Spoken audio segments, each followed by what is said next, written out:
I'm standing barefoot on the porch while the snow piles up around my toes, the Christmas lights behind me blinking like they're mocking me. My mother's voice is still ringing in my ears, sharp enough to cut through the cold. "You can't do anything on your own, Lena, not one damn thing!" Then the trash bag, filled with God knows what, was shoved into my arms. A moment later, my father's hand slammed the door so hard the wreath nearly fell off, and the lock clicked like a final verdict. Behind me, perfectly decorated houses glow warm with holiday dinners, laughter, families, and there I am, standing in the snow with no coat, no home, and no family willing to claim me. A few neighbors peek through their curtains, pretending they didn't just witness the Carringtons throw their daughter out like she's yesterday's garbage. My phone has no service. My bank app shows a humiliating balance of $182, and the winter wind slices through my thin sweater. For the first time in my life, I truly understand what it feels like to be unwanted. And that's when my hand brushes the inside of my coat pocket and hits something solid, cold, metallic. The old black card my grandfather gave me when I was 6. The one he said to use only when you have nowhere left to go. I finally managed to move my numb feet down the steps and toward my car. The snow makes my sandals slick. I almost fall twice. The trash bag tears open in my arms as I reach the sidewalk. Inside aren't my clothes or my documents or anything that belongs to me. Just random junk. A towel covered in bleach stains, a broken Christmas ornament, a half-burnt candle. They couldn't even give me the courtesy of my own things. My car groans when I start it, the engine whining like it doesn't want to cooperate. Honestly, same. I sit in the front seat with my hands shaking so hard the keys rattle. My breath fogs the windshield. The heater barely works, so cold air blows across my face while I stare at the house I grew up in. Now locked behind a door my parents made sure I could never open again. I replay the scene from 20 minutes earlier. Christmas Eve dinner burned in the oven because my mother was too busy criticizing my posture. My father complaining about the cost of the holiday lights. My brother rolling his eyes at everything I said, then the fuse blew when I told them I wouldn't co-sign a loan they wanted under my name. Suddenly I was ungrateful, selfish, and a leech. Their words piled up faster than the snow outside. My mother snapped first, calling me a disappointment. My father followed with a shouted, "Get out!" that echoed down the hallway. If I hadn't seen it with my own eyes, I wouldn't have believed how fast my family could discard me. They always said I'd come crawling back, but tonight, as I sit in my cold car staring at their warm windows, something shifts inside me. I don't want to crawl back ever again. But wanting strength and having options are two different things. My stomach growls, reminding me I haven't eaten since yesterday. I look at the time, almost midnight, and my body feels like it's made of hollow glass. I search for hotels nearby, but the prices might as well be $1 million. I try calling a few friends, but my mother spent years quietly isolating me from most of them. A part of me wonders if this moment is exactly what she wanted. For me to be so alone, I'd have no choice but to obey her forever. I refuse to let that be the ending. I drive to a 24-hour diner because it's the only place I can sit without being thrown out. The neon sign flickers as I park. The waitress gives me a look, sympathetic but cautious, as I slide into a booth and order the cheapest cup of coffee they have. I cradle it between my frozen hands like it's the last warm thing on earth. And then, like it's been waiting for this moment all along, the black card slips out of my coat pocket and clinks softly against the table. I freeze. I remember the exact moment my grandfather gave it to me. I was 6, sitting on his lap in the backyard while my parents fought inside. He pressed the card into my small hands and whispered, "One day, sweetheart, you'll need this. Use it only when you have no one else." At the time, I told him I would never need it. My parents loved me, or so I thought. The waitress passes by and glances at the card.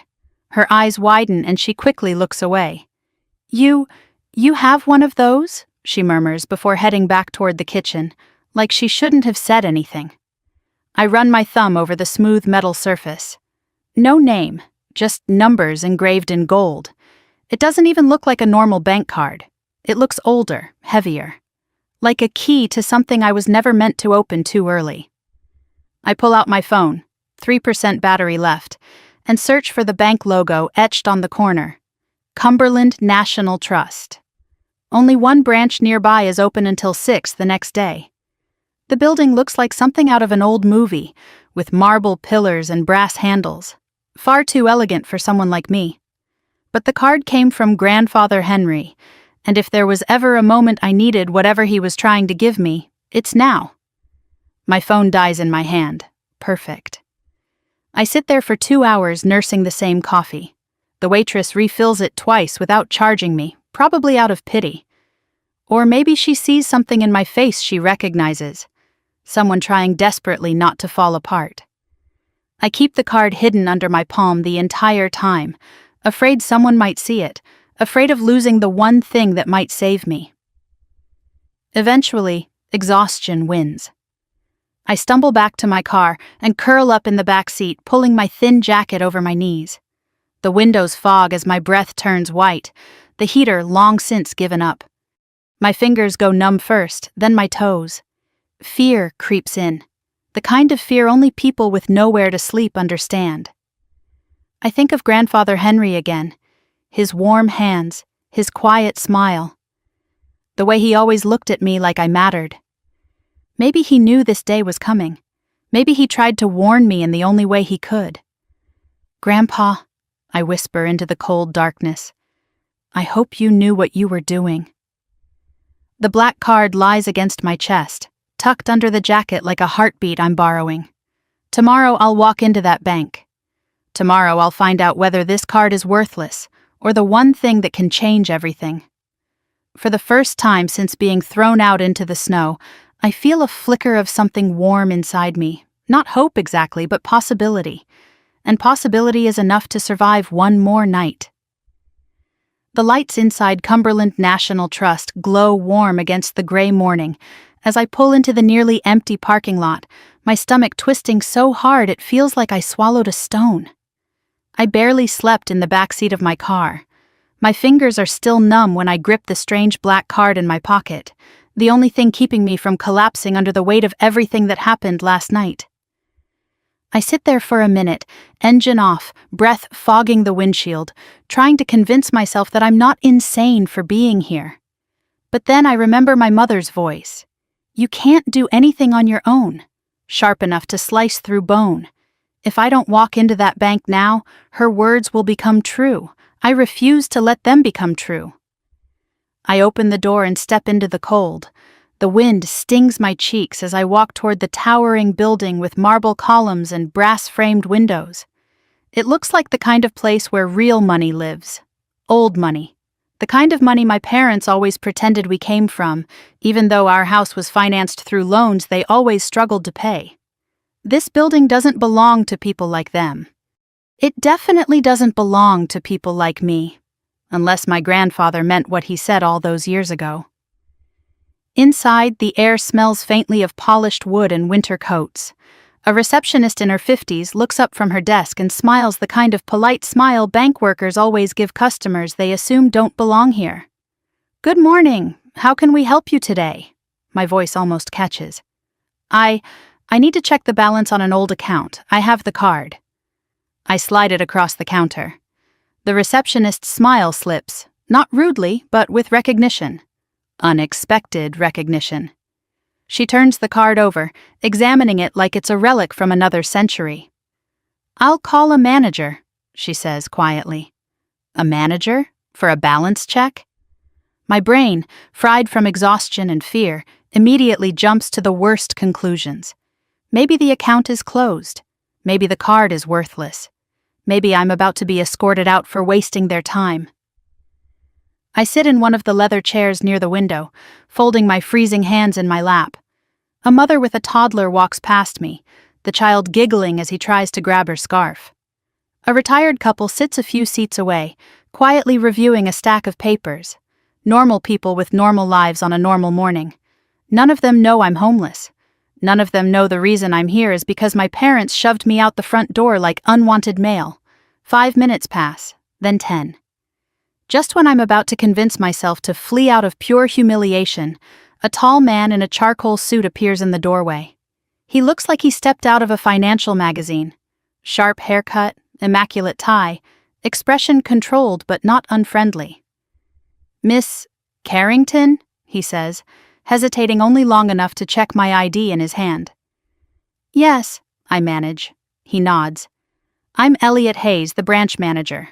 Would you come with me? We need to discuss your account privately." My heart slams against my ribs. Privately, that word feels too big, too heavy.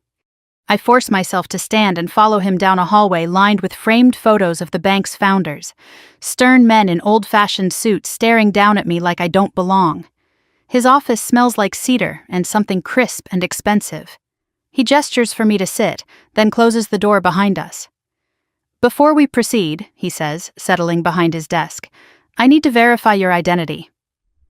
I hand him my driver's license with shaking fingers. He studies it, types something on his computer, and the screen reflects faintly in his glasses, a bright glow against his composed face. His eyebrows rise, only slightly, but I see it.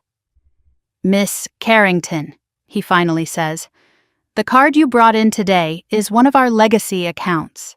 It hasn't been used in many years." He turns the screen toward me, and for a moment, everything inside me stops. Rows of documents, dozens of linked files, account details that look nothing like a simple savings account, and at the top corner of the screen, something that doesn't make sense at all. "It's active?" I whisper. "Yes," Elliot says, "very active and very well protected." I swallow hard. "Protected from whom?" He pauses. "From anyone but you." The words hit me like a punch. My grandfather wasn't dramatic. He wasn't cryptic. He didn't leave mysteries, except he did. He left this, whatever this is. Elliot pulls up another file, an internal note dated 23 years ago. My eyes widen as I read the name, Henry Carrington, my grandfather. He set up this account when I was only 7. He wrote a directive. "Only accessible by my granddaughter, Lena, and only when she presents the physical legacy card." I feel dizzy. The room seems too small, too bright, too surreal. Elliot leans forward, his voice lowering slightly. "Miss Carrington, before I show you anything else, may I ask why you decided to use the card today?" I look down at my hands. They're trembling again, but I don't lean back or try to hide it. "My parents kicked me out last night," I say quietly. "On Christmas Eve. They didn't even let me take my things. I don't have money for a hotel. I didn't know what else to do." Elliot's expression doesn't change dramatically, but something in his posture softens. "I see." It's 2 small words, but they hold something I haven't heard in a long time. Respect. Or maybe concern. Or maybe compassion. Real compassion from someone who doesn't know me. Someone who doesn't benefit from comforting me. I force myself to stay steady. "I don't even know if there's anything in the account. I just remembered my grandfather said to use it if I had nowhere else to turn." Elliot nods slowly. He was very intentional about that. He clicks into another section on the screen. My stomach twists tighter. The numbers flicker into view. For the first time in hours, I inhale sharply. The breath feels like ice in my lungs. Is that... I can barely form the words. Is that the balance? Elliot doesn't answer. Not immediately. He lets the moment land, lets the truth sit between us. And then he gently rotates the monitor all the way so I can see it fully. But I don't. Not yet. Because I can't bring myself to look. I'm terrified. Terrified it's nothing. Terrified it's something. Terrified of what either possibility means. Finally, I force my eyes to the numbers. And everything inside me folds. I blink rapidly, unable to comprehend the digits, the commas, the length of the balance. My pulse spikes, a roaring in my ears drowning out everything in the room. "No," I whisper. "That can't be right." Elliot's voice is steady. "It is." The air leaves my lungs all at once. My hands fly to my mouth. I gasp like someone pulled me out of deep water. Because the number on the screen isn't small. It isn't even modest. It isn't something I could explain away or rationalize. It's life-changing. It's unreal. It's impossible. I shake my head, breath hitching. My parents, they always said he had nothing. They said he lived off Social Security. They said he couldn't help me even if he wanted to. Elliot folds his hands. Your parents were not given access to this account. Ever. Your grandfather's instructions were explicit. My throat burns. My vision blurs. For years, I believed my grandfather forgot about me. For years, I believed my parents' narrative, that he didn't care, that he was confused, that he didn't love me. But he did. He loved me enough to prepare for the day they would cast me out. I press a trembling hand over my heart. I can feel it pounding, frantic and furious. I don't understand, I whisper. Why me? Why did he do all this for me? Elliot slowly opens a drawer and places a sealed red folder on the desk between us. Because he wanted you to know the truth, he says softly. All of it. I stare at the folder. My grandfather's handwriting covers the top. For Lena. When you are finally free. My chest tightens. Elliot meets my eyes. Miss Carrington, I think you should read this. And with that sentence, my entire life tilts on its axis. Elliot turns the screen toward me slowly, as if he knows the numbers on it might break something open inside me. At first, the rows of digits don't register. My brain tries to make sense of them, but I've never seen numbers that long outside of corporate scandals or tech company valuations on the news. My breath stalls. My pulse skids sideways. For a moment, I genuinely think the monitor must be showing someone else's information. Someone important. Someone powerful. Someone who isn't me. But then Elliot speaks, his voice low and almost reverent. Miss Carrington, this is your account. My heart lurches so hard it hurts. I blink at the screen again. $63.8 million. My hands grip the armrests of the leather chair so tightly my knuckles turn white. The world feels like it's tilting, as if the floor underneath us isn't marble but ice about to crack. There has to be a mistake. I can't even pay for a motel room. I slept in my car last night using a jacket as a blanket. I am the kind of person who measures grocery trips against how many days I can stretch a pack of pasta, and yet here I am staring at more money than my parents have seen in their entire lives. My voice cracks. That can't be real. Elliot doesn't smile, doesn't comfort me, doesn't sugarcoat. He simply nods once, firmly. It's real, and this is only the liquid portion. Only the liquid portion. The phrase makes my stomach swoop. He starts clicking through tabs, each one filled with information that knocks the air out of me. Commercial property deeds, land holdings in 3 counties, stocks in companies I recognize from headlines, a partnership in a robotics firm I've definitely heard about on the news. My grandfather, the quiet man who wore the same sweater for years, who ate canned soup for lunch, who insisted coupons were the cornerstone of a wise life, owned a fortune, more than a fortune, an empire. I'm still staring when Elliot reaches to the side and pulls a red folder from a locked drawer. He sets it gently in front of me like it's something living. This contains the files your grandfather asked us to keep sealed, until you came in with the legacy card. Legacy?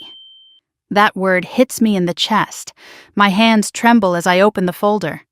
The first thing inside is a handwritten letter addressed to me in my grandfather's looping script. The sight of his handwriting alone makes my throat burn. But before I can read it, a line of text printed on the inside cover catches my eye. For Lena's eyes only, the truth about your parents. A cold ripple moves up my spine. Why would he... I start. Elliot gently clears his throat. Miss Carrington, your grandfather was very deliberate. You were meant to know everything once you were no longer under their control. Under their control. Hearing someone else say it makes bile rise in my throat. My parents weren't strict. They weren't protective. They were suffocating, manipulative. controlling in ways I could never fully articulate. I turn the page. A timeline appears. Month by month, year by year. Documentation of my grandfather's last decade. Medical reports showing he was mentally competent. Banking notes, legal communications. Every detail carefully recorded in case he ever needed to prove his decisions. My parents always said he was confused, fading, losing touch with reality. They said that was why he never left them anything. Why he didn't want visitors. Why I shouldn't bother him with my presence. Lie after lie after lie. The documents show the truth. He begged them to let me visit him. Begged. My mother intercepted the letters he wrote. The folder contained scanned copies, letters I never saw. One reads, "My sweet girl, I miss you every day. They won't let me see you. I don't know why, but please remember I love you more than life itself." A tear hits the page before I can stop it. My vision blurs. I grip the folder like it's the only solid thing in the room.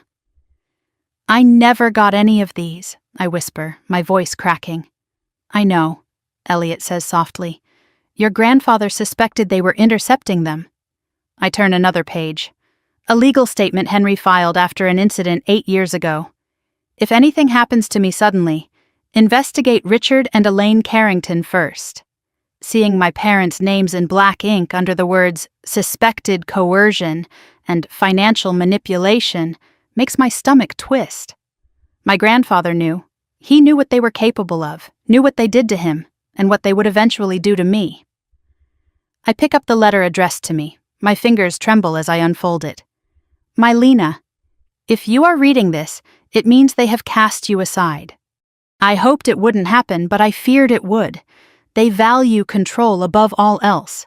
You must know this truth. None of their words about you were ever real.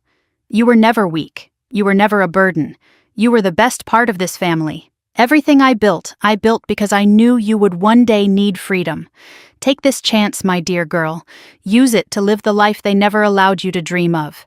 You are my legacy. With all my love, Grandpa Henry." I press the letter to my chest. A sob escapes me, raw and painful. For years, I thought he forgot me. I thought I wasn't worth remembering. I was wrong. My parents made sure I believed I was forgettable. They kept me small, quiet, obedient. They shaped my entire sense of self around the lie that I was unwanted. But here, in this folder, is proof of the opposite. Proof that the only person who ever saw me clearly left everything to me because he believed I deserved better.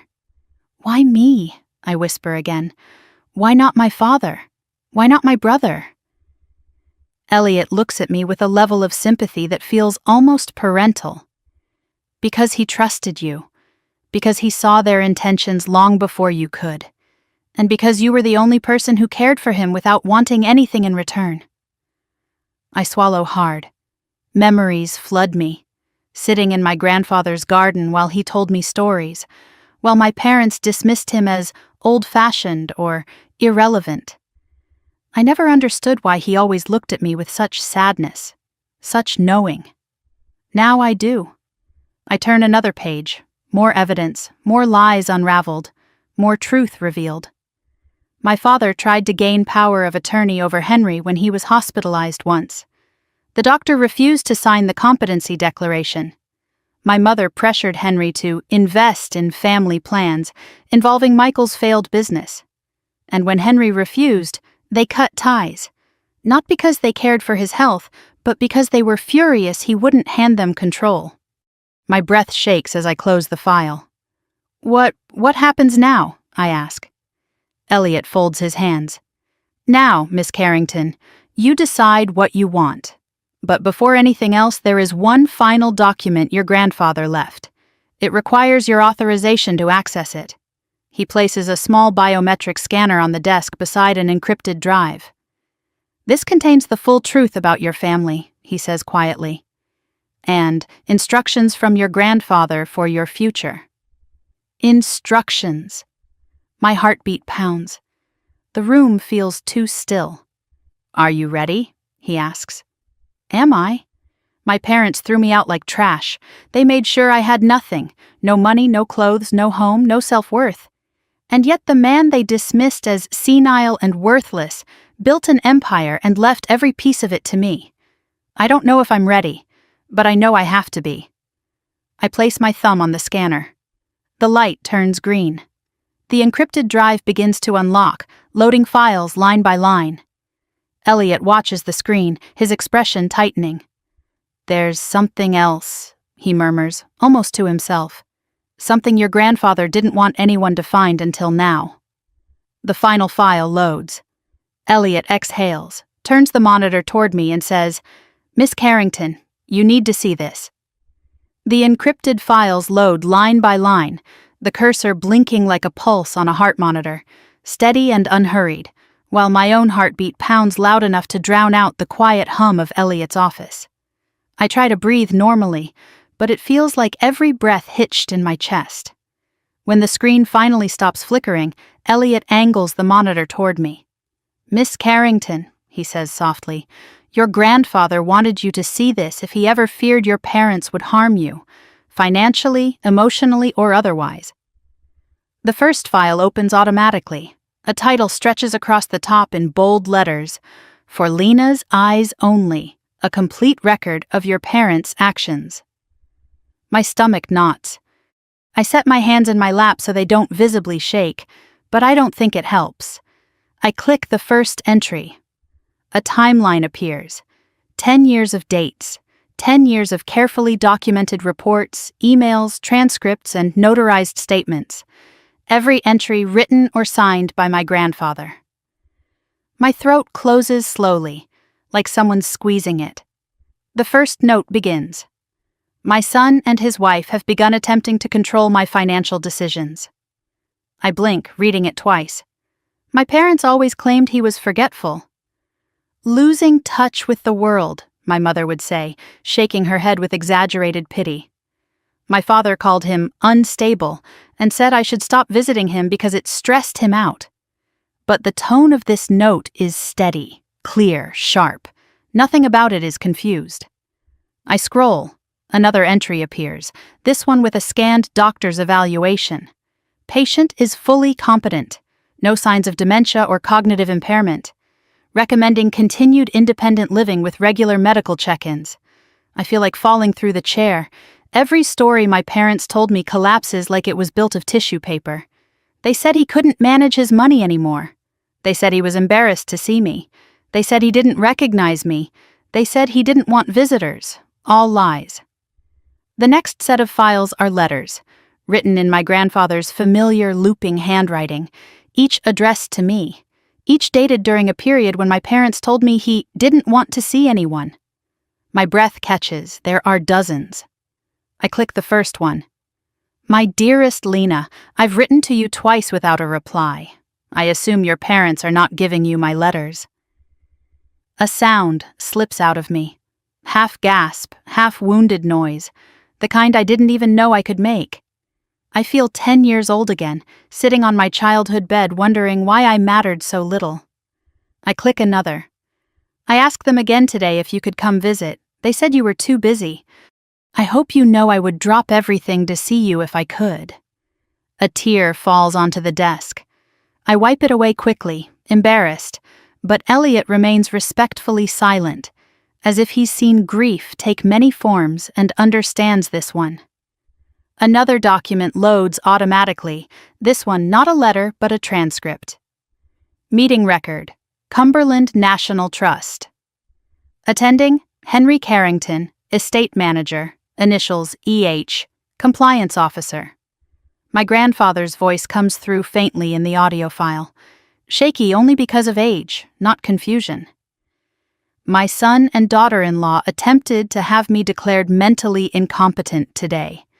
They brought in papers they wanted me to sign. I refused." I stopped the audio, hands trembling harder. My parents tried to take his finances, tried to control him. They did the same thing to me in every way that didn't require a bank signature. "When was this?" I whisper. Elliot clicks to the date. 9 years ago. The year I graduated from high school. The year they forbid me from visiting him for his own good. It wasn't for his good. It was because he stood between them and access to his money. I scroll again. More documents, more proof. A physician's note. Adult children appear motivated by financial gain, not concern for the patient's well-being. Recommend legal barriers be reinforced. My pulse is so loud it thuds in my ears. Elliot shifts slightly in his chair. Your grandfather was very clear that you were the only person he trusted. I swallow hard. Why didn't he tell me any of this? Why didn't he warn me? He tried, Elliot says gently. Your parents cut off all channels of communication. I close my eyes. They didn't just isolate him. They isolated me from him, from the one person who truly loved me. I turn to the next section, labeled Attempted Financial Takeover, Incident Record. Inside are scanned copies of bank statements, legal notices, and a formal report filed by my grandfather. They tried to gain full control of his assets by claiming he was unfit. They demanded the bank release his accounts to them. They even tried to move money into a family-managed trust, with themselves listed as primary beneficiaries. My stomach churns as I read the note my grandfather added beneath the report. Protect Lena from them if anything happens to me. The words burn. I keep scrolling. Another cluster of documents reveals how my parents began portraying him as unstable to their friends, neighbors, the community, poisoning the reputation of the one person who saw straight through them. Emails between my mother and father appear, ones I was never meant to see. Sentences jump out at me like venom. He needs to give us control or he'll waste everything on nonsense. We deserve access. After everything we've done. If Lena keeps visiting him, he might leave her something. Everything finally, painfully, horribly makes sense. The sudden shift in their rules, the guilt-tripping, the coldness, the moments where they forgot to tell me he called, the pressure to distance myself from him. They did it because he loved me, and because they hated that. My throat stings. I scroll again. This time a map pops up. An aerial view with red markings, circles, hand-drawn arrows. Beside it, a typed label, properties to be transferred to Lena under protective trust. There are 10 markers. 10. Not just money, not just stocks.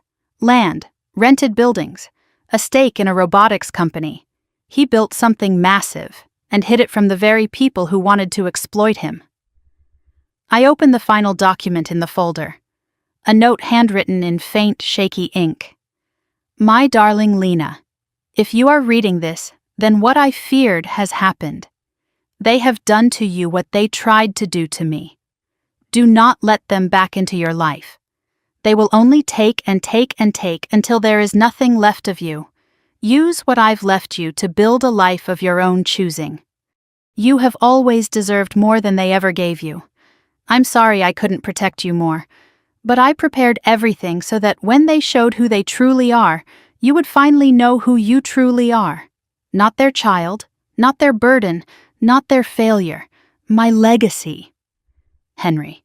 I'm shaking so hard I can barely hold the letter.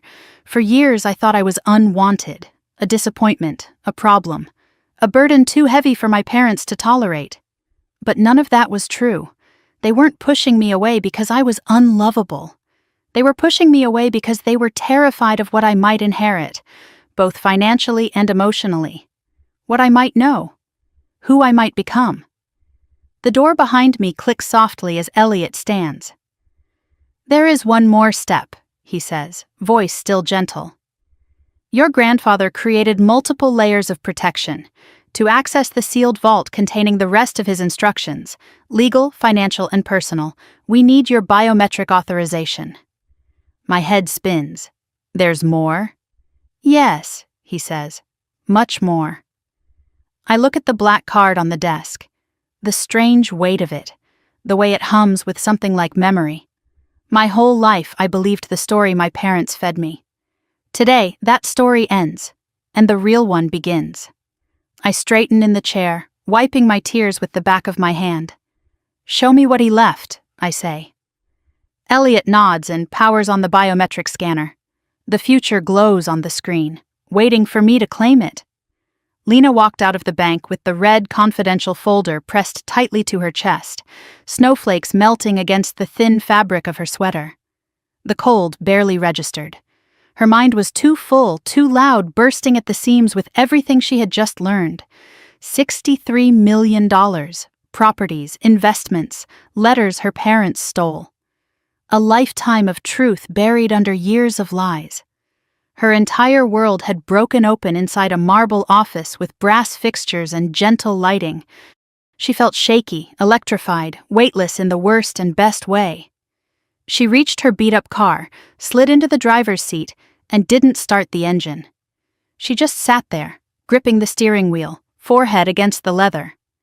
The parking lot around her blurred through the frost gathering on the windows. For a moment she closed her eyes and just breathed. She wasn't broken. She wasn't worthless. She wasn't what her parents said she was. She had proof. But with that proof came a new terror. What now? The black card rested in her pocket, warm from her touch. She pulled it out, running her thumb along the engraved gold numbers. Her grandfather had known. He had prepared for this. He had expected this. And that thought both comforted her and shattered her heart. 10 minutes passed, maybe 20.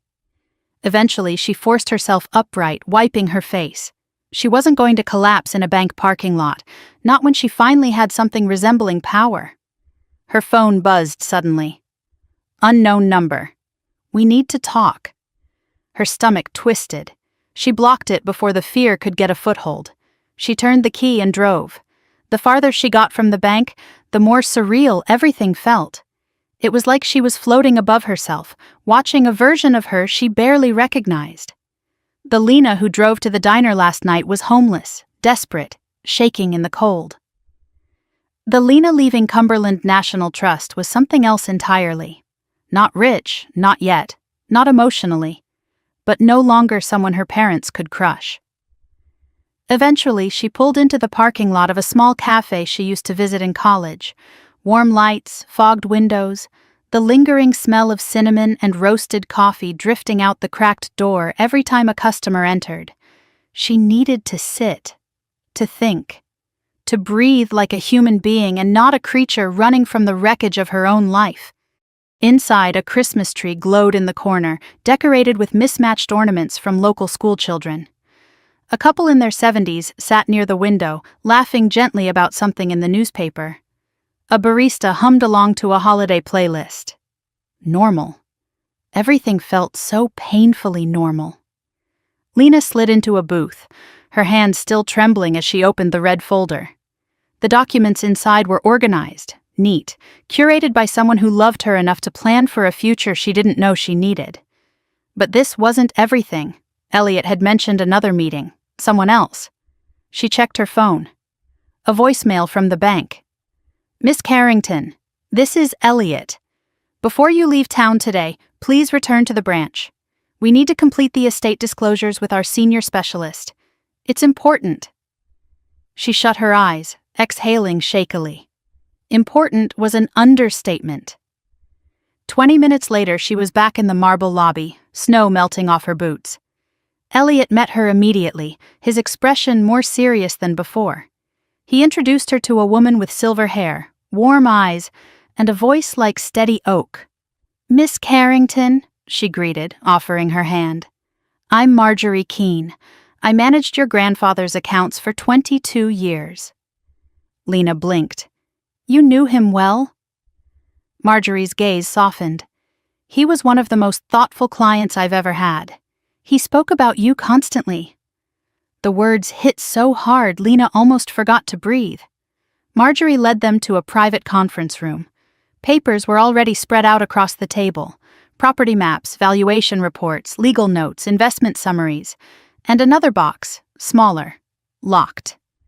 This, Marjorie said, touching the lid gently, was left in our care for you, but it required 2 forms of authorization, one from you, one from your grandfather.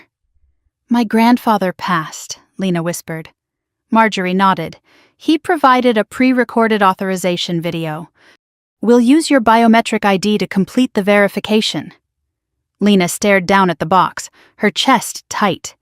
This wasn't just money, this was intention, a legacy, protection, love. "Are you ready?" Marjorie asked.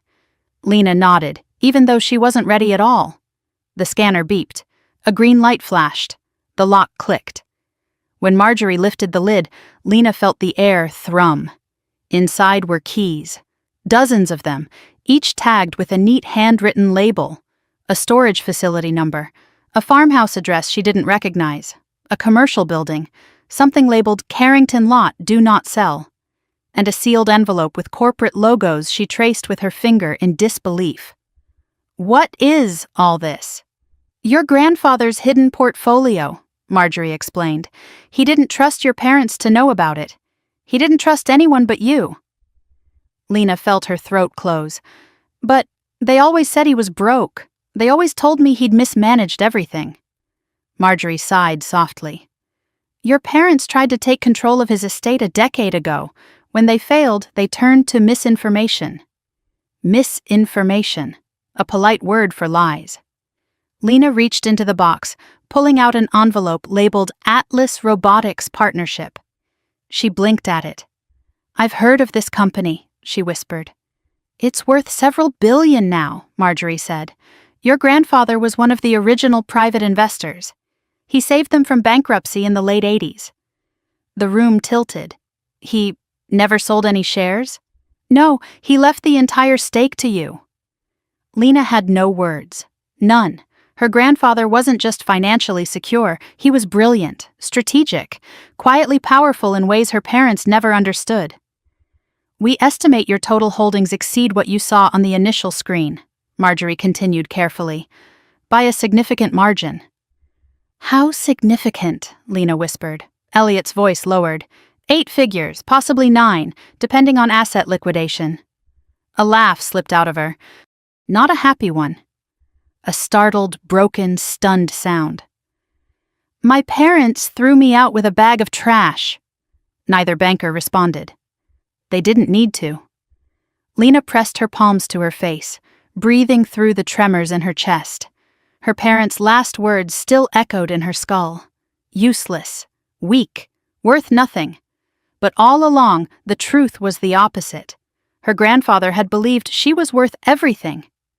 When she lowered her hands, Marjorie pulled out one more document, thin, delicate, important. "Before his passing," she said, "your grandfather filed a protective clause.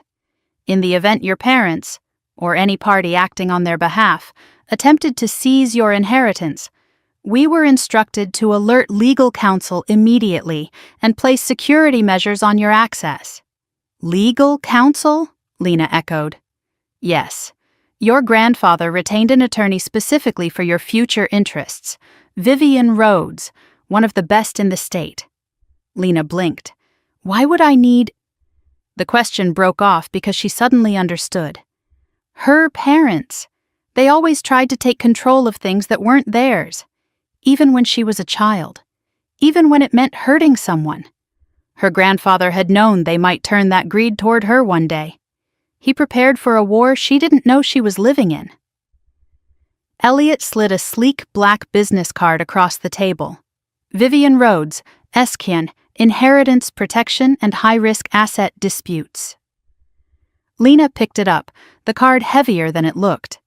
"Call her," Marjorie said gently. "She'll guide you through the next steps." "Next steps," Lena repeated faintly. There are more steps?" Elliot nodded, his gaze steady. "Your parents will likely attempt something once they realize they no longer control you, especially if they ever learned about this account." A chill ran across her skin.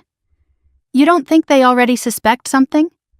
"I think," Elliot said carefully, "your arrival at the bank may trigger movement on their end." Her phone buzzed in her pocket. "Unknown number, we heard you stopped by the bank. Call us now." Her blood turned to ice. Elliot's expression hardened. "Miss Carrington, do not speak to them. Not directly. Not through intermediaries. Not at all. Lena swallowed. What do I say if they reach me again? Marjorie answered calmly. You say nothing. Lena closed the folder gently. She didn't feel powerless anymore. Terrified, yes. Overwhelmed, absolutely. But powerless, no. Her grandfather had given her a path out of the life her parents tried to trap her in. He had laid out the truth, brick by brick, for her to follow. She stood. Set the meeting, she said, gripping Vivian's card. I'm ready. Elliot nodded once approvingly, and as Lena walked out of the bank into the falling snow, the world didn't feel so impossible anymore. Hard, yes. Dangerous, absolutely. But she finally had something worth fighting for. Her life, her freedom, her future, and she wasn't giving any of it back. I'm sitting in my car outside the cafe with Vivian's business card still warm in my hand, the world tilting in slow circles around me. The folder on the passenger seat holds more truth than I've ever had in my entire life, and yet all I can think about is how empty I feel. Not of hope, of energy, of breath, of strength. My body feels like it's running on fumes after 2 nights of fear and no sleep. I'm telling myself to move, to stand, to get out of the car and drink something with sugar in it, but my limbs feel heavy and uncooperative. When I finally pull the door open, my legs wobble. I step out onto the sidewalk and the cold air steals whatever is left of my balance. My vision tunnels. The world shifts sideways. I hear a door chime behind me, and before I can brace myself, everything swoops. A pair of hands catches my arms before I hit the ground. Hey, hey, easy, you okay? The voice is deep, steady, and startlingly calm. I blink up and see a man with warm brown eyes, a dark coat, a doctor's ID still clipped to his pocket like he just walked out of a hospital shift. His gaze is focused, assessing in a way that's frighteningly competent. I'm fine, I lie. You're not fine, he answers, helping me toward a booth inside the cafe. You nearly fainted. He signals the barista without breaking eye contact with me. Water and orange juice, please. I sink into the seat, embarrassed, dizzy, my heart thudding against my ribs. He slides into the booth across from me, watching carefully. I'm Marcus, he says gently. Dr. Marcus Hale, cardiologist. Are you sure you're all right?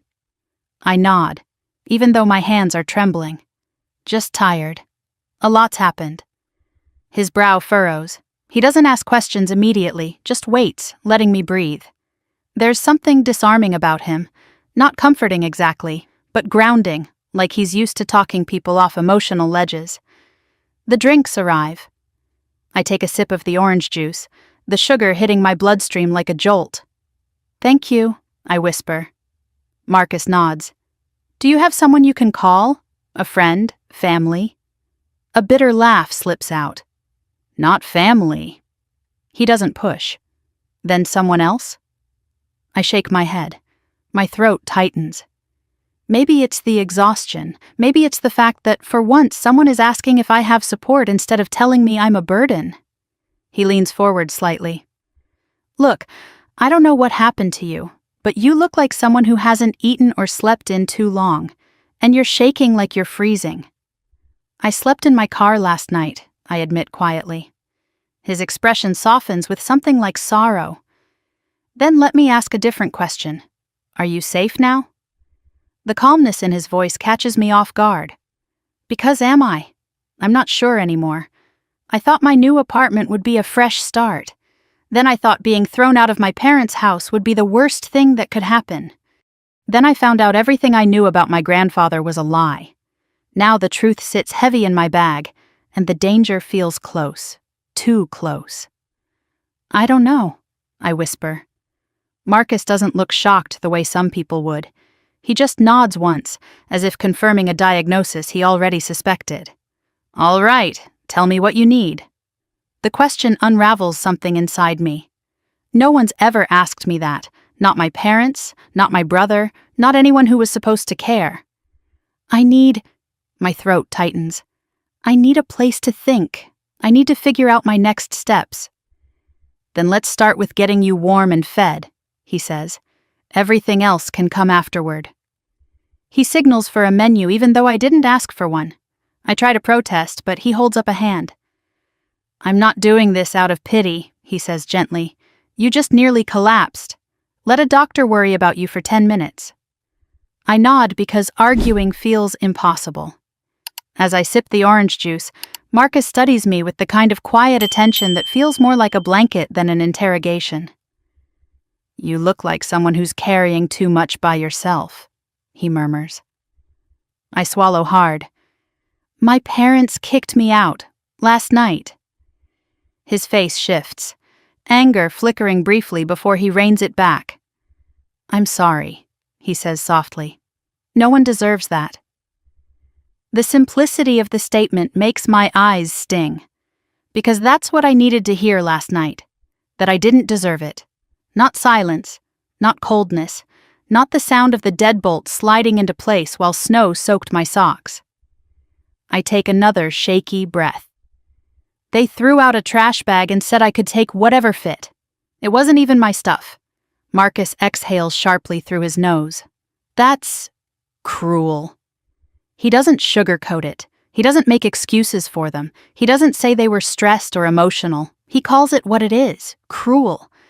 And somehow, hearing someone else name it makes the truth settle deeper in my bones. When the food arrives, scrambled eggs and toast, my hands tremble again. Marcus notices. Eat slowly, he says. Your blood sugar tanked. I nod and take a bite. Warmth spreads through my chest, thawing something I didn't realize had frozen. Do you have a place to stay tonight? He asks, once I've eaten enough to feel human again. I'll figure something out, I mumble, even though I have no idea where I'll go. He sighs quietly, not frustrated, more like concerned. I know you don't know me, and I'm not asking for details you're not ready to share. But if you need somewhere safe, the hospital lobby is open 24/7. Security is always present. You won't be alone. I look up at him, surprised. Why are you being so nice to me? He smiles softly, but it's a sad smile. Because 5 years ago, someone had to be kind to me when my world collapsed, and it saved my life. His grief is quiet, but unmistakable.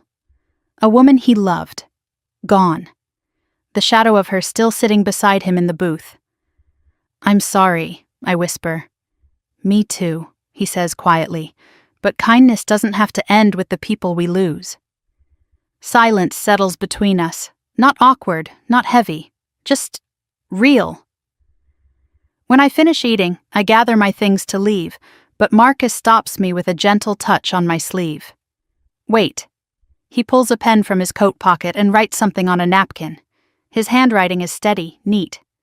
If anything happens, if you feel unsafe, or dizzy again, or just need someone to check in, call me. No pressure, no expectations. I stare at the napkin. His name and number look unreal. I don't want to drag anyone into my mess, I whisper. He stands as I do, adjusting his coat. Lena, sometimes life throws us into storms we didn't ask for. Letting someone stand next to you isn't dragging them in. It's surviving. My throat tightens again. I slip the napkin into my pocket next to my grandfather's black card. Thank you, I breathe. He holds the door open for me. Take care of yourself, and please, be careful. I nod and step into the cold. Snowflakes swirl around me as I walk back to my car. The warmth of the cafe fades behind me, but something else remains, a steadiness I didn't have before. When I reach the driver's seat, my phone buzzes again. A voicemail from Vivian Rhodes. My legal appointment is set for tomorrow. Urgent, she said. Come early. In the back seat, I see the red folder. The truth about my parents, my grandfather, my inheritance, my life. For the first time in years, I feel the faintest spark of strength inside me. I'm not alone anymore, maybe for the first time ever, and that changes everything. The first thing I see when I wake up is the glowing notification on my dead phone screen. 5 missed calls, 3 voicemails, 2 emails from addresses I don't recognize. For one blissful second, I forget everything. My parents, the court paperwork Vivian prepared, the truth about the inheritance, but then the dread slides down my spine like ice water. I turn the phone back on. The messages load slowly. Unknown email. You stole something that belongs to us. Call immediately. Unknown email number 2. We know what your grandfather left you. You can't hide from your own family. My breath catches. My palms grow slick. They know. Somehow they know. I forward everything to Vivian with shaking fingers. She replies almost instantly. Block all unknown contacts. Do not respond. This is escalation. I stare at the phone, bile rising in my throat. They aren't asking if I'm safe. They aren't shocked I'm homeless. They aren't apologizing. They're demanding, accusing, threatening. My parents didn't lose a daughter. They lost control. My hands shake as I throw on clothes and grab the folder from the floor. Every step feels unsteady, like I'm walking into a storm I barely understand. Before leaving the hotel room, my phone buzzes again. Unknown number. You will regret not cooperating. My stomach twists. I block it instantly and rush outside. The cold slaps me in the face as I hurry toward my car, eyes darting across the parking lot. And that's when I see it again. The gray sedan, the same one from yesterday, same tinted windows, same slow, predatory presence. It sits 2 rows away, engine idling, exhaust ghosting into the winter air. My pulse spikes. I duck into my car and lock the doors. I try not to look, but my eyes flick back anyway. The sedan doesn't move, doesn't drive away. It just waits. I breathe through my panic long enough to call Vivian. She answers on the second ring. Tell me everything. I describe the calls, the emails, the car. Your parents hired someone, she says flatly. That's a private investigator. He's tailing you. Document everything. We can use it in court. I grip the steering wheel tighter. Why would they send someone after me? Because they're desperate, Vivian replies. They wanted control of your grandfather's estate for years. Now they know you're beyond their reach. I whisper, what do I do? You meet me at the office, she says. Today. Bring everything. I pull out of the parking lot and try to swallow my fear, but my chest won't loosen. Every turn, I check the rearview mirror. Every time I slow down, the sedan slows too. My hands shake so violently I almost miss my exit. My phone buzzes again. Marcus. Hey, you okay? You sounded tense yesterday. I exhale a trembling breath and type back with stiff fingers. I think I'm being followed, he calls immediately. Lena, where are you? Are you safe? No, I whisper, because it's the first time I've admitted it aloud. I don't think I am.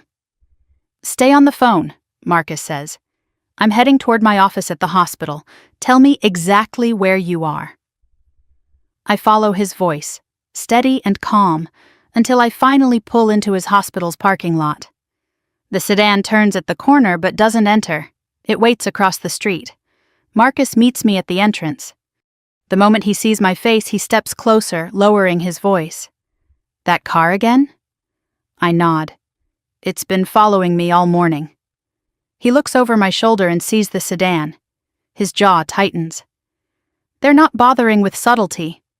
He walks me inside, stays nearby while I sit in the lobby, and only leaves when I assure him I'm calling Vivian next. His hand brushes mine before stepping away.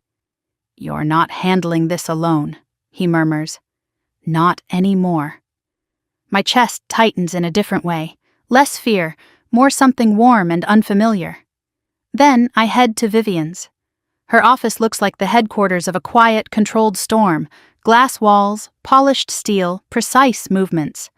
Vivian greets me with a steady expression, but the second she sees the screenshots, a spark ignites behind her eyes. This is harassment, she says. This is stalking. This is intimidation. We're responding aggressively. She lays out a plan like a general drawing battle lines. Restraining orders, cease and desist letters, criminal complaints. She calls a security consultant who arrives 10 minutes later and reviews the photos of the sedan. Professional, he says, not some amateur. He's reporting back to someone. My parents. Of course it's them. Next, Vivian opens a thick binder she's been preparing since yesterday. This morning, she says, your parents filed an emergency petition with the court. My stomach drops. What kind of petition? They're trying to claim you are mentally unstable and unfit to control assets. The world tilts. What? I choke out. They're saying Vivian taps the page. Predictable tactic. They're attempting to build a narrative. I stare at the words on the page, my name next to phrases like delusional tendencies and emotional instability and concerns for her decision-making.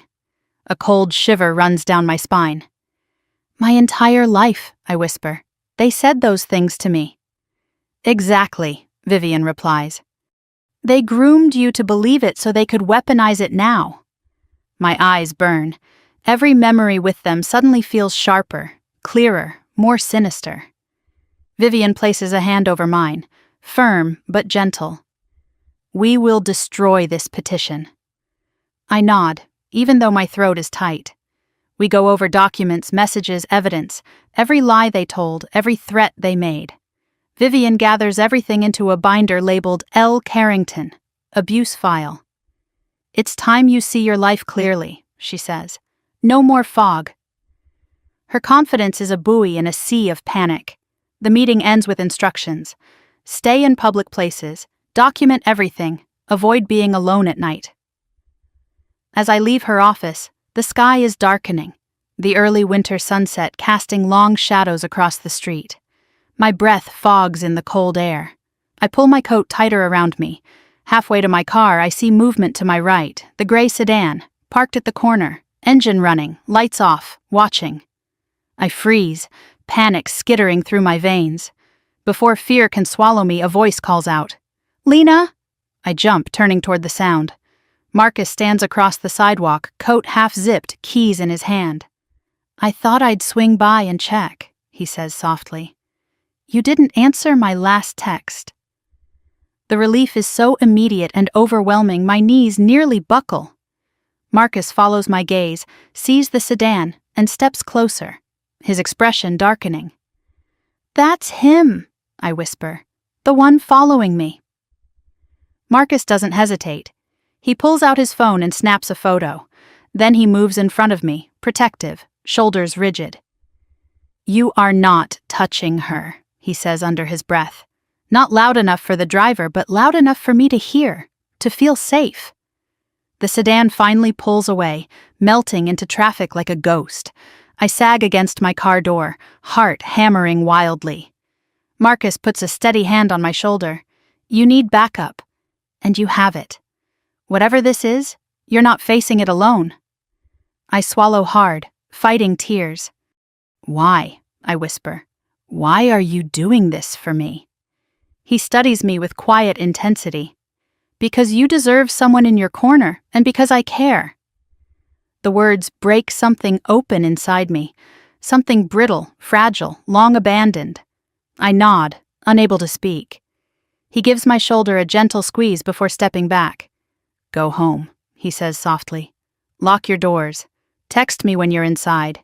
If anything feels off, you call me, immediately." I promise I will. But when I get back to my hotel room, there's a package at my door. No return address, no label, just a plain brown box. My stomach churns. I pick it up with 2 fingers like it might explode. Inside, there's no object, just a single sheet of paper. You can't hide. We'll get back what belongs to us. My hands tremble so hard I almost drop it. I text the photo to Vivian. Her response is immediate. "He's escalating. We're filing for an emergency restraining order tomorrow morning. Lock your door. Do not open anything else." I sit on the edge of the bed, breathing in short, sharp bursts, the note crumpled in my fist. For the first time, I understand something terrifying. My parents aren't going to stop, but neither am I. Not anymore. The judge's gavel hits the bench with a sharp crack that echoes through the courtroom, and suddenly every molecule of air feels too thick to breathe. I grip the edge of the table so tightly my fingers ache. Vivian stands beside me, calm and terrifying in her navy suit, her presence radiating the kind of controlled power my parents never imagined I'd have on my side. Across the aisle, my mother adjusts her pearl necklace with a trembling hand while my father stares at me like I'm a stain he can scrub off the family name. They look smaller than I remember, desperate, cornered, and still somehow arrogant enough to think they can win. "All parties are present," the judge says. His voice is clipped, like he's already annoyed. This is the emergency hearing concerning the petition filed by Richard and Elaine Carrington regarding the mental fitness of their daughter, Lena Carrington.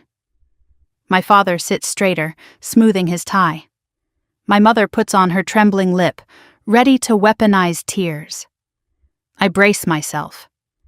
Their attorney, a thin, sharp-featured woman who looks like she eats broken rules for breakfast, steps forward first. "Your Honor, we are here today out of deep concern for our daughter. She has displayed increasingly erratic behavior, made impulsive financial decisions, and—" "That's a lie," I whisper, but Vivian touches my arm lightly. "Wait." "And has recently gained access to funds set up by her grandfather while in an emotionally unstable condition," the attorney continues. "We fear she is being manipulated by outside influences and is not mentally capable of managing such assets." My mother dabs at her eyes delicately. Fake. All of it. Vivian stands, her movements precise. "Your Honor, we are prepared to respond to all allegations, including evidence of stalking, harassment, and financial manipulation committed by the petitioners." The judge's gaze sharpens. "Proceed." Vivian begins with a stack of documents. First, medical reports from Mr. Henry Carrington's physicians, confirming he was fully competent when he established the legacy trust for my client. She hands them to the bailiff. My parents stiffen. "And next," Vivian continues, "security footage from Cumberland National Trust from 9 years ago, showing the petitioners attempting to coerce an elderly man into signing over control of his estate." My father jerks upright. My mother gasps softly. Their attorney tries to object, but the judge silences her with a raised hand. The footage plays on the courtroom monitor. There's my father, face twisted with frustration, pointing at a stack of papers. My mother hovering behind him, her lips thin with anger. And my grandfather, calm but unyielding, refusing to sign anything. The courtroom is dead silent. Vivian continues. "We also have email correspondence from the petitioners to various third parties attempting to frame Mr. Carrington as mentally incompetent. These emails contain statements such as, and I quote, 'He's old. Who's going to believe him?' My father's jaw clenches. My mother's face turns pale.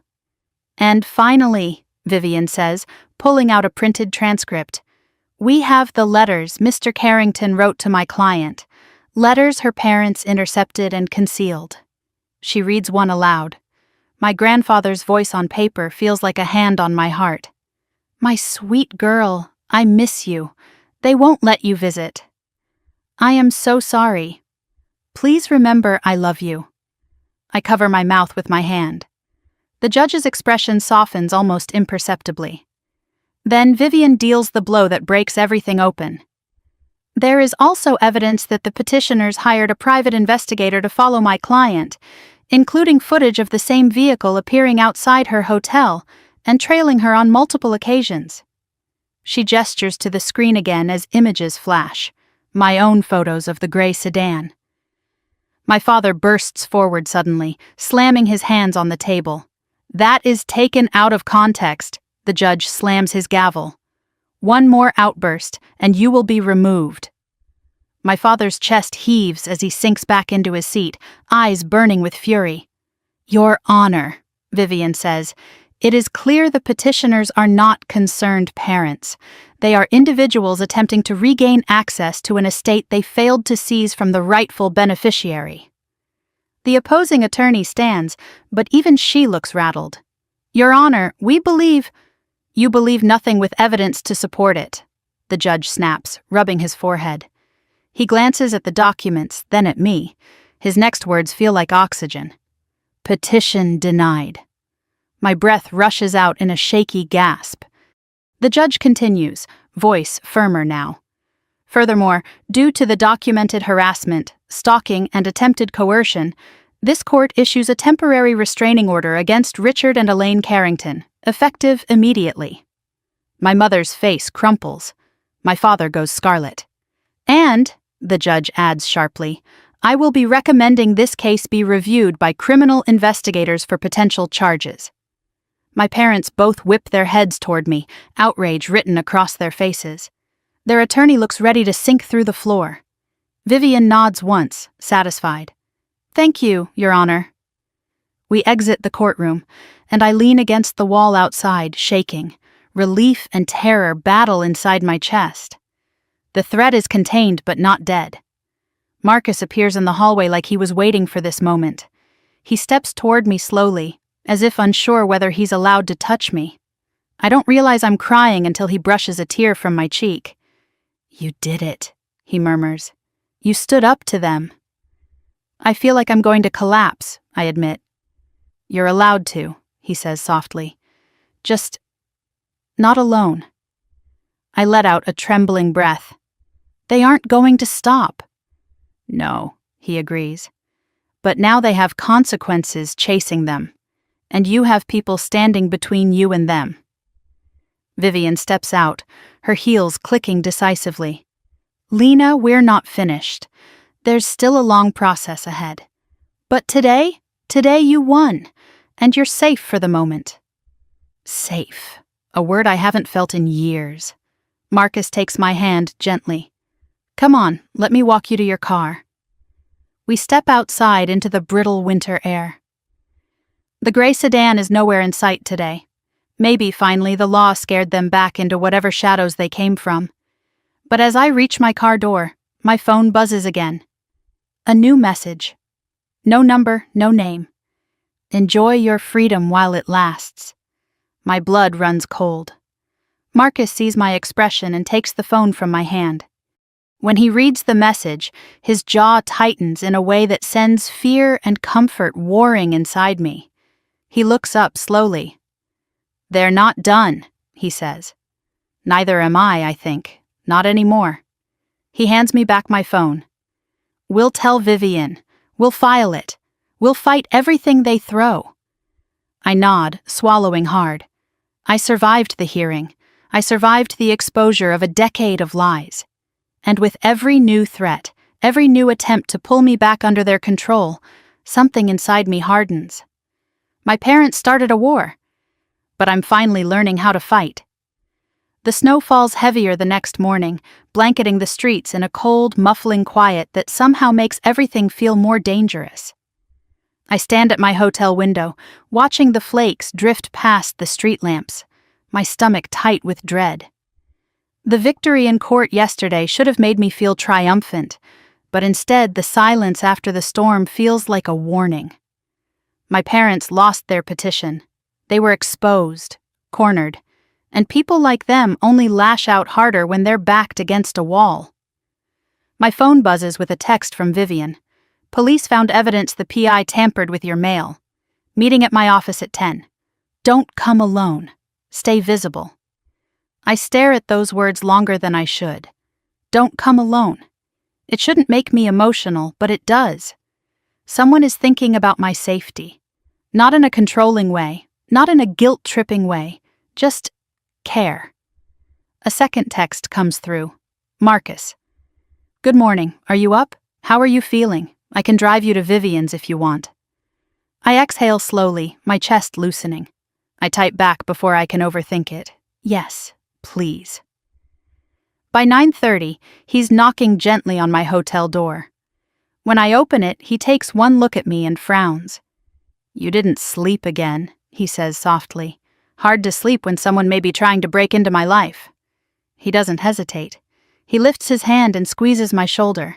Let's go. The drive to Vivian's office is quiet at first.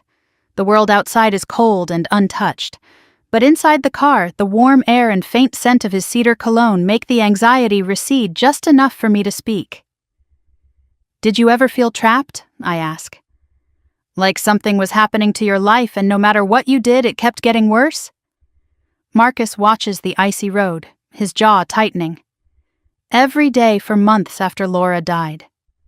Your wife, I whisper. My fiancé, he corrects gently.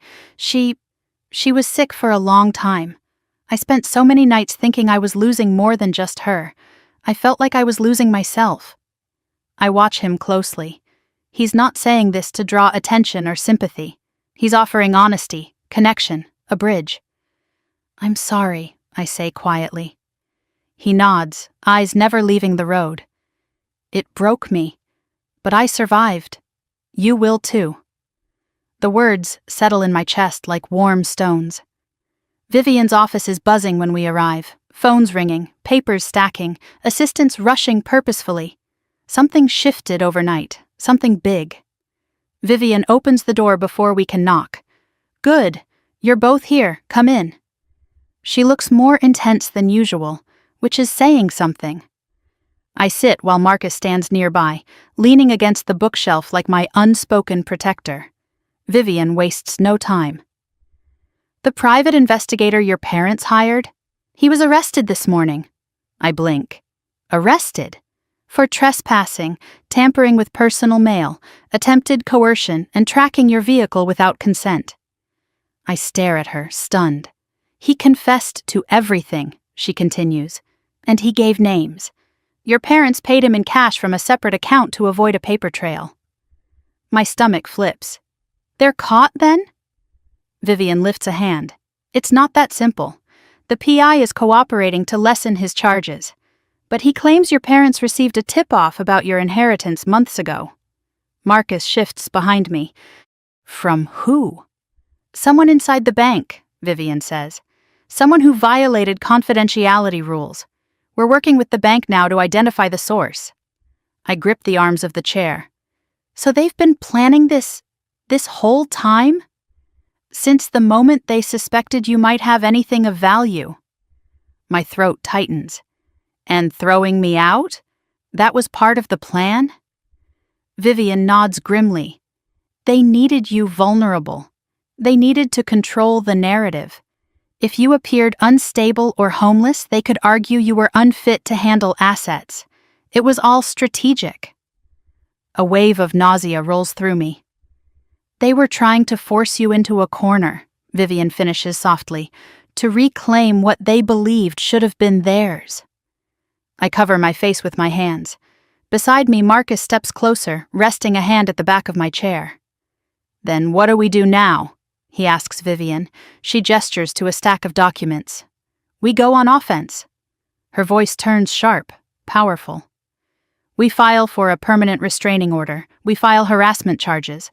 We file a civil suit for damages, including emotional distress, stalking, defamation, and attempted asset theft. And we open a criminal negligence investigation. My eyes widen. All of that? All of that, Vivian confirms. We overwhelm them legally before they can regroup. She hands me another document, this one bearing the seal of the county court. And there's something else, she adds, lowering her voice. The judge from yesterday has expedited your petition for emergency protection under the Family Harassment and Abuse Act. He saw the PI's arrest report. I swallow hard. What does that mean? It means the court believes you're in danger, she says, and they're acting fast to shield you. I nod slowly. It feels surreal to be protected by systems I always believed would fail me. Then, an unexpected question slips from my mouth. Will they go to jail? Vivian's expression turns steel hard. If the investigation continues this direction, yes. Marcus exhales, relief and anger mixing on his face. Good. But then Vivian softens, studying me. Lena, she says gently, are you ready for that possibility? I sit quietly, considering it. Jail, my parents, behind bars. Part of me recoils. They're still my parents. They raised me, fed me, spoke the words, I love you, even if they never meant them the way normal parents do. But another part of me, the part they tried to crush, knows the truth. If I don't stop them, They'll never stop me. Yes, I whisper. I'm ready. Vivian nods and stands. Good, then we move forward. Inside the office, everything feels strong, actionable, controlled. Outside, the storm is still waiting. Hours later, when Marcus drives me back to my hotel, the wind howls against the windshield. I feel drained, hollowed out, but strangely steadier. Vivian has a plan. The judge believes me. The PI confessed. And Marcus, he's becoming a constant I didn't know I needed.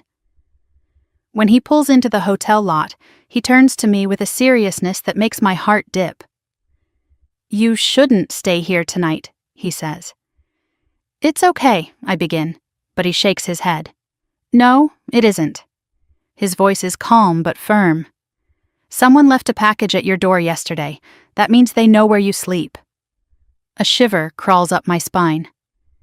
Come stay at my place, he says gently. Just for tonight. I have security cameras, a doorman, and a 24-hour desk. You'll be safe. My heart twists. Not with fear, something else, something warm and frightening. I don't want to be a burden, I whisper. He steps closer, voice soft. Lena, you're not a burden. You're someone I care about. Deeply. My breath catches. He holds out his hand. Come with me. And for the first time in my life, I reach for safety instead of running from fear.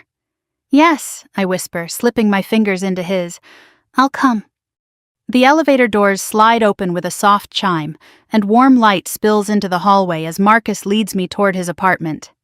My body feels heavy with exhaustion, nerves, and the lingering adrenaline of the last 48 hours. But there's also an unfamiliar sense of safety blooming in my chest. His hand is still wrapped around mine. Not tight, not possessive, just steady, like he's anchoring me to the moment so I don't drift back into fear. His apartment is on the top floor of a modern building overlooking the river. When he unlocks the door and steps aside to let me enter first, I'm met with soft lighting, polished wood floors, and the faint scent of cedar and something warm and clean, like laundry just out of the dryer. It feels nothing like the homes I grew up in or the house my parents curated for appearances. This space feels lived in, safe, human. You can take the guest room, he says gently, nodding toward a hallway. Fresh sheets, towels in the closet, and the door locks from the inside. The last part hits me harder than it should. The idea of having a lock I control, a door no one can open without my permission. I nod, swallowing the lump in my throat. Thank you, I whisper. He gives a soft smile. You don't have to thank me for wanting you safe. I set my bag down, suddenly aware of how little I own. A few clothes, the red folder, my grandfather's card, the napkin with Marcus's number. My whole life distilled into a motel-sized pile. He disappears into the kitchen and returns with 2 mugs of chamomile tea. Drink, he says, gently pushing one into my hands. It'll help. I sink into the couch, letting the heat seep into my palms. Outside, the snow is still falling, catching the glow of the city lights as it drifts past the tall windows. The world feels quiet and distant, like I'm viewing it through glass instead of being crushed by it for once. Marcus sits beside me, leaving a respectful space between us. What Vivian said today, he begins, about your parents planning this for months. Does it make things clearer? A bitter laugh escapes me. Clearer, yes. Less painful, no. He nods. What hurts the most? I stare into my tea, watching the steam curl upward. That I kept trying, I whisper. I kept giving them chances, believing if I tried harder they'd be proud or loving or something. And the whole time they were planning to strip me of the only thing my grandfather entrusted to me. Marcus doesn't rush to fill the silence. He waits, letting me find the words. I always thought I was the problem, I say softly. That if I changed enough, they'd finally treat me like a daughter. But now I know they only valued me if I had something they wanted. He turns slightly toward me, his voice low and certain. That's not love, Lena. That's ownership. That's control. And you didn't deserve any of it. My breath shakes. Why didn't they love me? Why was their love always conditional? Because they're broken, Marcus says gently. Not you. You were just the easiest target. The truth of it sits heavily in my chest. I lean back against the couch, closing my eyes. Can I ask you something? Marcus murmurs. I nod. When this is over, what do you want your life to look like? I open my eyes slowly. The question is simple, but it hits me like a tidal wave. No one's ever asked what I want. My parents only cared what I could do for them. My grandfather asked once, but I was too young to know how to answer. Now? I don't know, I admit. I've never imagined a future that wasn't shaped by surviving them. Marcus shifts closer, not touching, just offering presence. Maybe, he says softly, it's time to imagine one now. The warmth that spreads through me isn't just from the tea. It feels like possibility, fragile but real. After a while, he stands. You should rest, he says gently. It's been an unbelievably exhausting week. I nod and follow him down the hall to the guest room. The soft lamplight, the neutral colors, the neatly folded blanket at the foot of the bed. It all feels too kind, too gentle, for the chaos inside my chest. Before he leaves the doorway, I speak. Marcus? He pauses. Yeah? Why are you doing all this? Really? He meets my gaze without flinching. Because I don't want to see someone good get crushed by people who should have protected her. And because... His voice dips, honest and vulnerable. Because I care about you more than I should, considering how fast this is happening. My breath catches. I don't know what to say. I don't know if I'm ready for more. But the truth is there, glowing between us. I don't want him to go. Stay with me, I whisper before I can rethink it. Just for a minute. I don't want to be alone. He hesitates, but only for a heartbeat. Then he steps inside and sits on the edge of the bed. His presence is calm, steady. He doesn't reach for me, he doesn't crowd me, he simply stays. After a few moments, I lie down, and he adjusts the blanket around me like it's the most natural thing in the world. You're safe, he murmurs. Sleep. For the first time in nights, I do. I wake hours later, disoriented and blinking at the soft morning light filtering through the curtains. Marcus is gone from the room, but I can hear faint clinking from the kitchen. The smell of coffee drifts through the air. I stretch, feeling strangely rested, until my phone buzzes. A message. From my mother. It's only 4 words. You've made a mistake. My stomach rolls. I forward it to Vivian instantly. Her reply comes within seconds. We need to meet today. Something just changed. My pulse quickens. I step out into the hallway where Marcus is pouring coffee into 2 mugs. He looks up and smiles softly. Morning, sleep okay? But his smile fades the second he sees my face. What happened? I hand him the phone and he reads the message slowly. His jaw tightens. They're shifting to a new tactic, he says quietly. That's a warning. I nod, swallowing hard. I don't know what they're planning, I whisper, but I can feel it. He sets the mug down and steps closer, his voice steady. Then we'll face it together. And for the first time in my life, the word together doesn't feel like a trap. It feels like hope. The conference room at Vivian's office is already buzzing when Marcus and I arrive. But the moment Vivian sees us step inside, she shuts the door and lowers her voice to a tone that raises every hair on my arms. Your parents made their next move. My pulse jumps. What did they do now? Vivian spreads a series of documents across the table. Printouts, screenshots, legal forms. The atmosphere feels heavier today, darker. Like the storm that's been building for weeks is finally starting to crack open. They filed a petition with family court claiming you exploited a vulnerable elder, she says calmly. Too calmly. I grab the back of a chair to steady myself. What? They're accusing you of manipulating your grandfather for financial gain, she continues, claiming you coerced him into leaving you the estate. That's insane, I breathe. I didn't even know he had an estate. Yes, Vivian cuts in, but truth doesn't matter to them. Control does. And this strategy is designed to muddy the waters and trigger an investigation.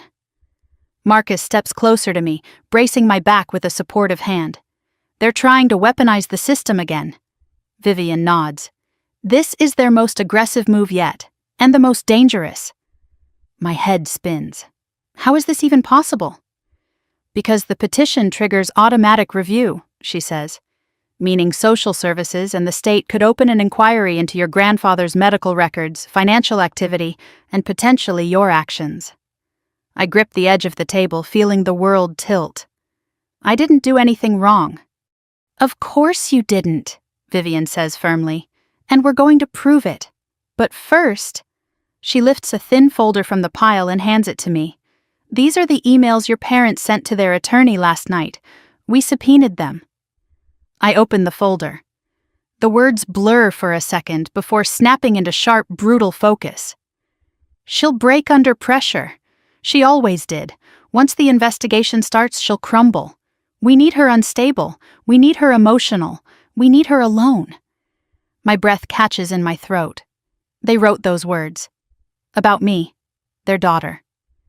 My hands shake as I clutch the papers. Marcus takes them from me gently before they slip from my grasp. Vivian presses on, voice sharper now. They are actively discussing ways to make you appear mentally unfit, including sending people to observe your behavior in public places. My stomach twists. They're trying to bait me. Yes, Vivian says. They want you to snap, break down, anything that can be used against you. A cold chill sweeps up my spine. Every shadow, every set of footsteps behind me, every silent car. Had any of it been coincidence? Vivian leans forward, voice low and intense. Listen carefully, Lena. You cannot react to anything, not in public, not online, not in private messages. They want you emotional, don't give them what they want. I nod slowly, but terror churns in my chest. Is this supposed to scare me into giving up? I whisper. Yes, she says, and because you didn't give up, they escalated. Marcus jumps in, jaw tense. What if they try something physical? The PI was bad enough. Vivian lifts a hand. We're maximizing your legal protection. But there's another piece, something you need to see. She opens a sealed envelope and pulls out a USB drive. She plugs it into the projector. A video appears on the screen. My grandfather. Frailer than I remember. Sitting in a wooden chair near the old farmhouse window. The timestamp reads 3 months before he died. A lump forms in my throat. He begins speaking slowly, voice raspy but clear. If you're watching this, my dear Lena, then the time has come. Marcus moves closer, his hand finding mine. Vivian stands beside the table, silent. My grandfather continues. I know your parents. I know what they did to you. I know how they treated you and what they want from me. And from you. That is why I have done everything quietly. That is why this account and the properties are in your name and no one else's. My throat tightens painfully. You were the only one who ever visited without wanting something. You were the only one who spoke to me like a human being instead of a wallet. Tears prick the corners of my eyes. I am leaving these things to you because you have a good heart, and you will use these resources to build a life free of the chains they put on you. I clamp a hand over my mouth, stifling a sob. And if they challenge this, if they try to claim manipulation, know this. I kept all records, all signatures, all medical evaluations proving my competency. The bank has everything. Vivian nods grimly. My grandfather gives a weak but warm smile. I love you, girl. Do not let them crush you anymore. The video ends. The silence that follows is suffocating. Then something inside me cracks. Not with fear this time, but with something fierce and rising. I wipe my face, breathing shakily, and look up at Vivian. They can't win. Not after everything he did to protect me. Not after what they've done. Vivian nods in approval. Good. Because it's time you start fighting with the same strategy he used, quietly, methodically, and with truth. Marcus squeezes my hand, his voice low. I'm with you, every step of this. I look at him, really look at him. The steady strength, the worry, the way he's shown up without question. Something moves in my chest I've been too afraid to acknowledge. Thank you, I whisper. Meeting adjourned, Vivian walks us to the elevator. You'll need increased escort, she says. Don't go anywhere alone, not even a grocery store, and keep your phone on at all times. Escort, I echo. She nods. Security detail. The court will approve temporary protection until we finish this. The elevator doors slide open and Marcus steps inside with me. As they close, I suddenly feel the urge to ask something I've never asked anyone before. Marcus, I say quietly, if this gets worse, if it gets dangerous, will you still stay? He breathes in sharply, like the question hits harder than expected. Then he lifts my hand and presses a gentle kiss to my knuckles. I'm not going anywhere. The elevator hums downward, and for the first time, despite the fear, despite the chaos, I feel something powerful blooming inside me. Not defeat, not doubt, resolve. I'm going to finish what my grandfather started. I'm going to take my life back, and my parents will never control me again. Snow was falling again the morning everything finally shifted. I watched it from Marcus's kitchen window, the city washed in white, quiet in a way that almost felt unreal after weeks of chaos. For the first time in what felt like forever, my shoulders weren't knotted in fear. My phone wasn't buzzing with threats. No dark cars idled outside. The world was still. But the stillness wasn't fragile anymore. It felt earned. Marcus moved around the kitchen behind me, barefoot, half awake, making coffee like he'd been doing it beside me for years. His presence no longer startled me. It settled me.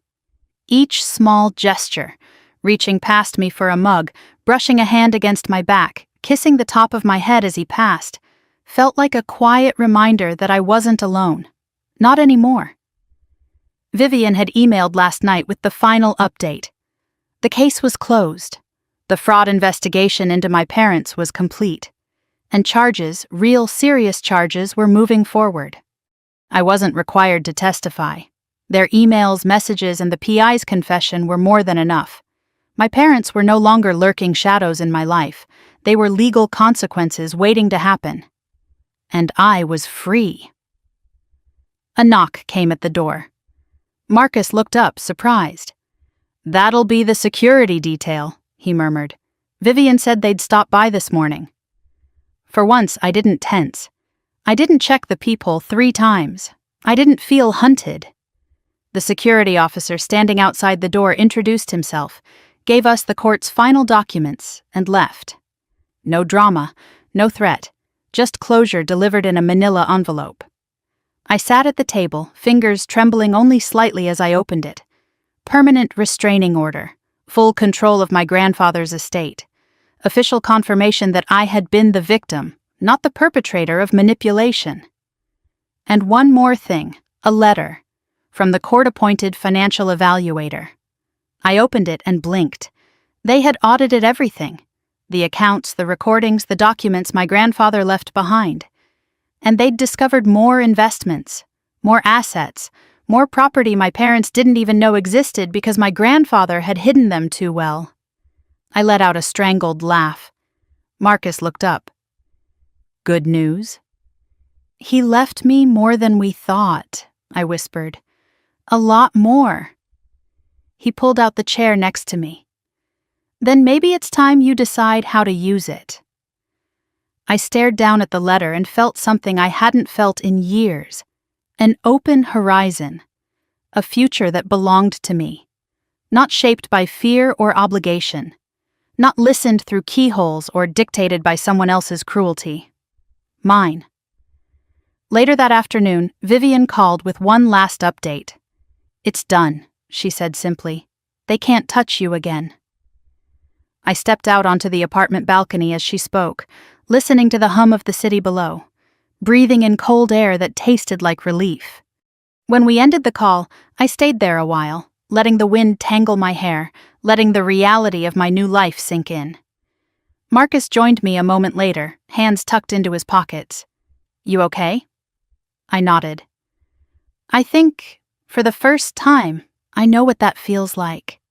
He smiled the way he always did when he wanted to make sure I believed in myself. "What's next, Lena?" I turned to him, feeling warmth spread through my chest. "I want a home," I said softly. "A real one. Not a place to hide, a place to live, a place where I can breathe." He nodded slowly. "Good. And," I hesitated, searching his face, "I want you there. If you want to be." His expression softened, gentle, steady, full of something that felt a lot like promise. "I'm not going anywhere," he murmured. "Wherever you go next, I'm right beside you." I didn't realize I was crying until he brushed a tear away with his thumb. Weeks later, when the last snow melted and the first signs of spring touched the edges of the city, we stood in front of a little brick house just outside town. A quiet street. A yard my grandfather would have loved. A porch where light pooled in the afternoons. Not a mansion, not a fortress. A beginning. A symbol of everything I'd built for myself. Freedom, safety, peace.